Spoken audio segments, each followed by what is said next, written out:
Life is this. I like this.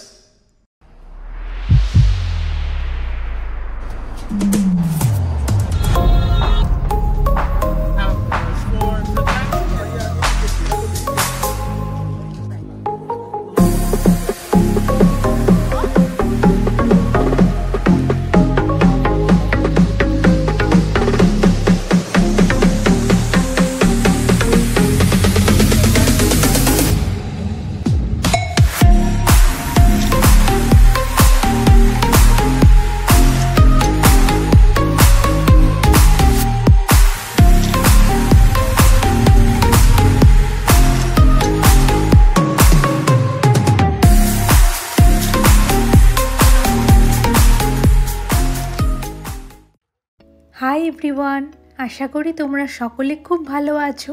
আমার এই নতুন ব্লগে তোমাদের অনেক অনেক স্বাগতম। আগের ব্লগেই তো তোমরা দেখলে আমরা ভোরবেলায় জর্জিয়ার রাজধানী তিবিলিসি শহরে এসে পৌঁছেছি। ঘড়িতে বাজে তখন সকাল 8টা। এই হচ্ছে আমাদের হোটেল। হোটেলের নাম ছিল প্রোজে গার্ডেন। তোমাদেরকে এই হোটেলের ট্যুর আমি নেক্সট কোনো একটা ব্লগে দেখাবো। যেহেতু আমরা আজ ভোরবেলাতেই চেক ইন করেছি হোটেলে, আর এই হোটেলের চেক ইনের সময় ছিল দুপুর 2টো, তাই আজ আমরা কমপ্লিমেন্টারি ব্রেকফাস্ট পাইনি। আর আজ সারাদিনের ট্যুর যেটা আছে সেটা শুরু হবে সকাল 9টা থেকে। হাতে এখনও আধ ঘন্টা থেকে 45 মিনিট মতো আছে।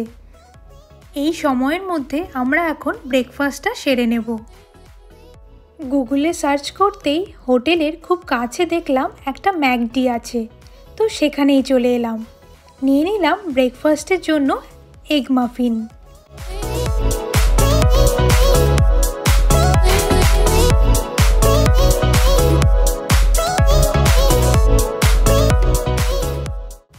ব্রেকফাস্ট সেরে চলে এলাম আমাদের আজকের ট্যুরের মিটিং পয়েন্টে। সেটাও কিন্তু আমাদের হোটেলের থেকে ছিল খুবই কাছে। আমাদের ছিল গ্রুপ ট্যুর বুকিং। 10 থেকে 15 জনের মতো এক একটা গ্রুপ করছে ওরা, আর সেই গ্রুপটাকে একটা ট্রাভেলার ভ্যান দিচ্ছে। তো যথারীতি আমরাও একটা ট্রাভেলার ভ্যানে বসে পড়েছি। এখন আমরা যাচ্ছি আমাদের প্রথম স্টপে।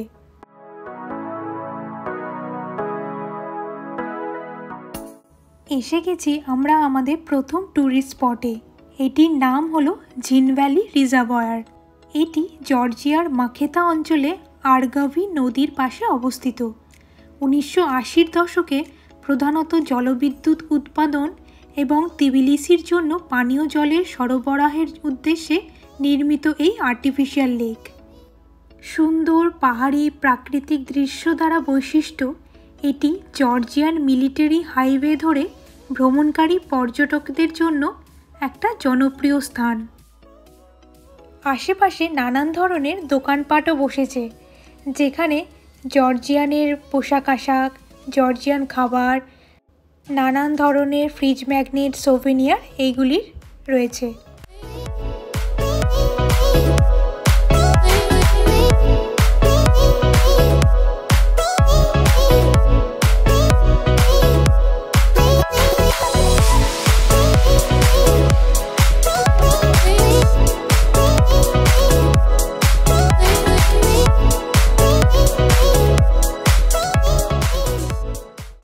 কিছুক্ষণ দাঁড়িয়ে সৌন্দর্য উপভোগ করতে করতে এবার রওনা দিলাম আমাদের দ্বিতীয় ট্যুরিস্ট স্পটে।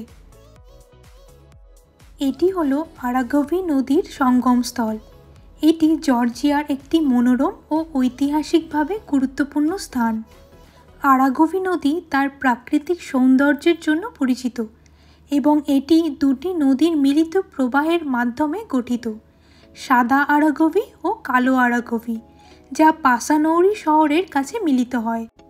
এই সঙ্গমস্থলটি গ্রেটার ককেশাস পর্বতমালাতে অবস্থিত এবং এই দুটি নদী তাদের জলের ভিন্ন রঙের জন্য নামকরণ করা হয়েছে, একটি গাঢ় আর একটি হালকা। নিচের দিকে আরাগভি নদী বড় কুরা নদীর সাথে মিলিত হয়, যা জর্জিয়ার রাজধানী তিবিলিসি শহরের মধ্যে দিয়ে প্রবাহিত হয়ে শেষ পর্যন্ত কাস্পিয়ান সাগরে গিয়ে মিশে যায়। ঐতিহাসিকভাবে এই নদীটি এই অঞ্চলের বাণিজ্য ও সামরিক পথের জন্য অত্যন্ত গুরুত্বপূর্ণ ছিল। এই সঙ্গমস্থলটি জর্জিয়ান মিলিটারি হাইওয়েতে প্রবেশের পয়েন্ট হিসেবেও কাজ করে, যা একটি ঐতিহাসিক পথ যা ককেশাস পর্বতের মধ্যে দিয়ে জর্জিয়া ও রাশিয়াকে সংযুক্ত করে। এইবার যে জায়গাটিতে যাব তার নাম হলো গুদাউরি। জর্জিয়ার মধু স্বাদ নেওয়ার জন্য এটি একটি মনোমুগ্ধকর অভিজ্ঞতা, যেখানে দর্শকরা জর্জিয়ার মধুর বৈচিত্র্যময় স্বাদ উপভোগ করতে পারে। ককেশাস পর্বতমালার কোলে অবস্থিত এই অঞ্চলটি তার নির্মল প্রকৃতির জন্য বিখ্যাত, যা মৌমাছিদের বন্য ফুল এবং স্থানীয় উদ্ভিদের কাছ থেকে মধু সংগ্রহ করতে সহায়তা করে। জর্জিয়ার মধু স্বাদে প্রায় বিভিন্ন ফুলের ওপর ভিত্তি করে মৌমাছির দ্বারা উৎপাদিত মধুর স্বাদ আলাদা হয়ে ওঠে। আমরা এখানে কিছু বিশেষ মধু টেস্ট করতে এসেছি। তার মধ্যে প্রথমটি হলো আকাশিয়া মধু। এটি তার হালকা রং এবং সূক্ষ্ম ফুলের স্বাদের জন্য পরিচিত। আকাশিয়া মধু খুবই জনপ্রিয় এর মসৃণ টেক্সচার এবং মিষ্টি কোমল স্বাদের জন্য। এটি সবচেয়ে হালকা প্রকারের মধু, যা সাধারণত তাদের পছন্দের যারা মৃদু মিষ্টির স্বাদ পছন্দ করে। এরপর হলো রাস্পবেরি মধু। এটি তুলনামূলকভাবে বিরল এবং এতে এক ধরনের বিশেষ ফলের স্বাদ রয়েছে। রাস্পবেরি মধুর মধ্যে একটু টক ভাব রয়েছে, যা সাধারণ ফুলের মধুর থেকে আলাদা করে তোলে। এর অ্যাম্বার রং এবং স্বতন্ত্র স্বাদ রাস্পবেরি ফুলের রস থেকে আসে। এরপর যে মধুটা টেস্ট করেছি সেটার নাম হলো চেস্টনাট মধু। হালকা এবং মিষ্টি আকাশিয়া মধুর বিপরীতে চেস্টনাট মধু গাঢ় এবং শক্তিশালী স্বাদের হয়। এর স্বাদ কিছুটা তিতকুটে এবং সমৃদ্ধ পরবর্তী স্বাদ রয়েছে। চেস্টনাট মধু প্রায়ই তার উচ্চ খনিজ উপাদান এবং আরও জটিল স্বাদ প্রোফাইলের জন্য মূল্যবান। হানি টেস্টিংয়ের পরে আমরা চলে এসেছি এই পাস্কি রেস্টুরেন্টে লাঞ্চ করতে। আমি তো প্লেন ইন্ডিয়ান কুজিনই নিয়েছি, এগ ফ্রাইড রাইস, কিন্তু সুচয়ন বলল ও জর্জিয়ান ডিশ ট্রাই করবে। এর নাম হলো খাঁচাপুরি। খাঁচাপুরি হলো একটি প্রিয় জর্জিয়ান খাবার যা জর্জিয়ান রান্নার অন্যতম বিশেষত্ব। এটি একটি নৌকার আকৃতির রুটি যা চিজে ভর্তি থাকে এবং পরিবেশনের আগে একটি কাঁচা ডিম এবং একটি মাখনের টুকরো দিয়ে শোভিত করা হয়। খাওয়ার সময় ডিম এবং মাখনকে চিজের সঙ্গে মিশিয়ে একটি মসৃণ এবং মচমচে স্বাদ উপভোগ করা যায়।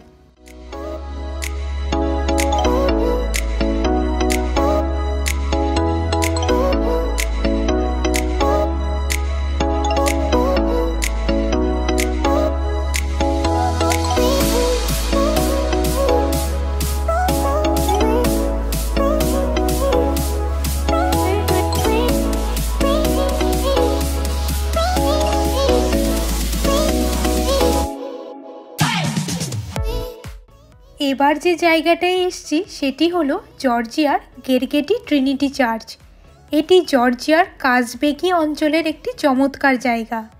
এটি কাজবেগ পর্বতের ঢালাই প্রায় 2170 মিটার উচ্চতায় অবস্থিত এবং চারপাশের ককেশাস পর্বতমালার চমৎকার দৃশ্য প্রদান করে। 1400 শতাব্দীতে নির্মিত এই চার্চটি জর্জিয়ার ধর্মীয় স্থাপত্যের একটি প্রধান উদাহরণ।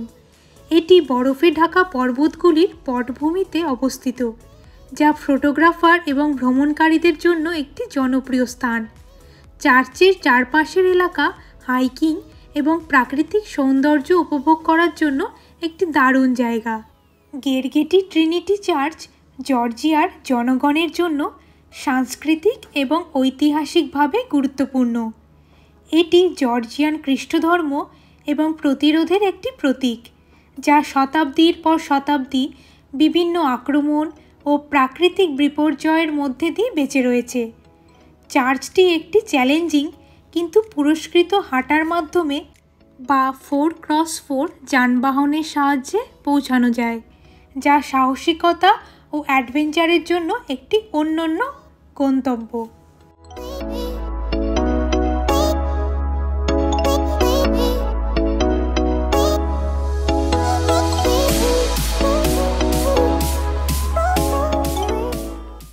চার্চের ভেতরে ঢোকার জন্য কিন্তু কিছু ড্রেস কোড ফলো করতে হয়। যেমন মহিলাদের জন্য মাথা সবসময় ঢেকে রাখা উচিত, সাধারণত একটি স্কার্ফ বা হেড কভার ব্যবহার করলেই হয়।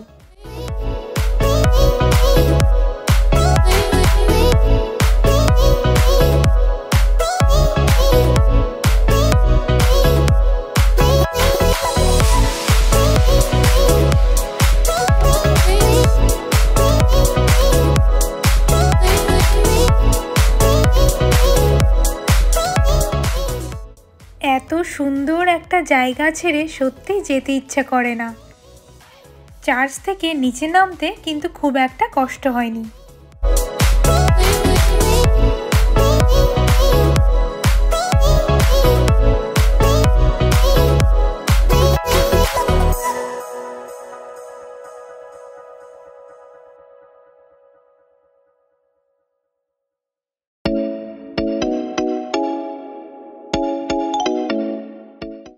এখন আমরা এসেছি জর্জিয়ান আর্ক অফ ফ্রেন্ডশিপ, যা ফ্রেন্ডশিপ আর্ক বা জর্জিয়ান রাশিয়ান ফ্রেন্ডশিপ মনুমেন্ট নামেও পরিচিত।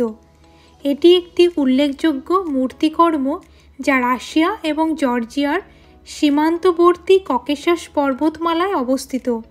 এই মূর্তিকর্মটি 1983 সালে নির্মিত হয়েছিল সোভিয়েত ইউনিয়ন এবং জর্জিয়ান সোভিয়েত সোশ্যালিস্ট রিপাবলিকের মধ্যে বন্ধুত্ব উদযাপন করার জন্য। এটি কংক্রিট দ্বারা নির্মিত এবং এর আর্কওয়ে বৃহৎ মাপের, যা জর্জিয়ান এবং রাশিয়ান ইতিহাসের দৃশ্যগুলি প্রদর্শন করে। মূর্তিকর্মটি প্রায় 2400 মিটার উচ্চতায় দাঁড়িয়ে রয়েছে, যা আশেপাশের পর্বতমালার মনোমুগ্ধকর দৃশ্য প্রদর্শন করে।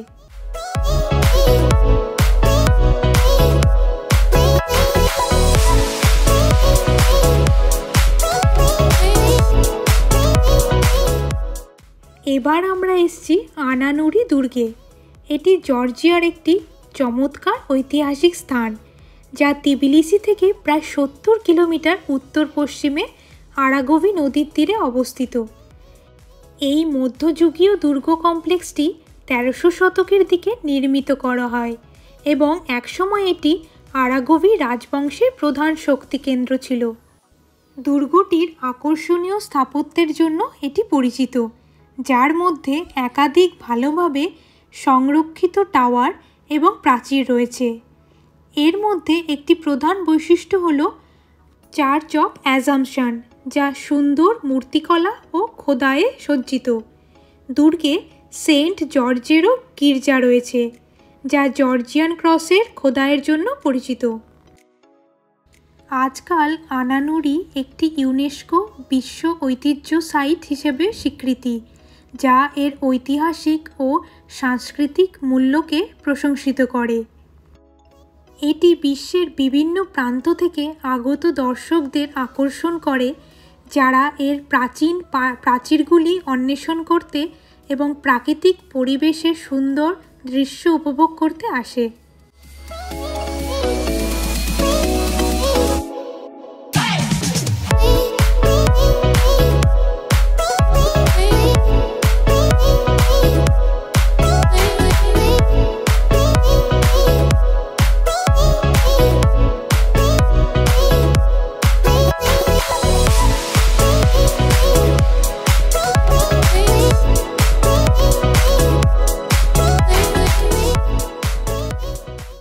এটাই ছিল আজকের দিনে আমাদের লাস্ট ট্যুরিস্ট স্পট।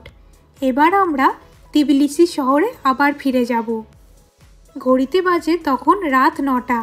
চলে এসেছি হোটেলের সামনে। আজকের ব্লগটা তবে এইটুকুনি থাক। যদি ভালো লেগে থাকে তাহলে অবশ্যই লাইক, শেয়ার অ্যান্ড সাবস্ক্রাইব করে দিয়ে যেও। আর দেখা হবে আবার পরের একটি ব্লগে। ততক্ষণের জন্য টাটা।